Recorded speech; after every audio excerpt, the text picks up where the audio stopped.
E thuolo machielo, kweth ma linda mwananchi kamoting'o Babu Owino kod Gavana ma Siaya James Orengo ne olimo kaunti ma Homa Bay jumbe adek tok limbe kwethno manobedo kod koko gi tulo. Ka giloso yugi seliel mar apisa ma KDF Stephen Onyango, Orengo omedo jiwo gombo mare malaro kom tend piny e yiero mabiro kokwayo jopiny orwak josiasa duto ma chopo irgi. Wachno sir kod Babu Owino mokwayo jotelo kik sia tulo. Seneta ma Homa Bay Moses Kajwang' odok ni kwethno ka giwacho ni josiasa oyienegi uso sera margi kamoro amora.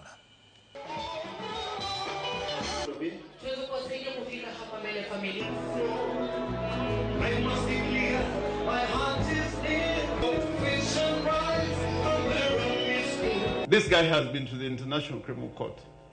He's still an accused person. The charges were just suspended in the International Criminal Court. And you want to tell me there's no better law than Ruto that Kajwang can support? Kajwang, I'm here. Know that I am the presidential candidate. A serious presidential candidate. Mjaluo ashakuwa MCA. Mjaluo amekuwa MP. Mjaluo amekuwa women rep senator. Mjaluo amekuwa governor. Mjaluo amekuwa vice president Jaramogi Oginga Odinga. Na Mjaluo amekuwa prime minister. Na Mjaluo amekuwa mawaziri. Siku hizi tunaambiwa ni chenye unaweza settle for ni waziri tu. Na unaambiwa pesa inalala Homa Bay. Hiyo pesa imekusaidia aje wewe kijana? We have slight differences on whether we should go one term or whether we should go two term.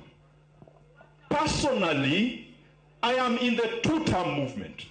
But that does not make me fight Orengo. That should not make me fight Babu Owino. That should not make me fight Raphael Tuju. Personally, I am with Dr. Oburu Oginga. But that does not stop my friendship with James Orengo.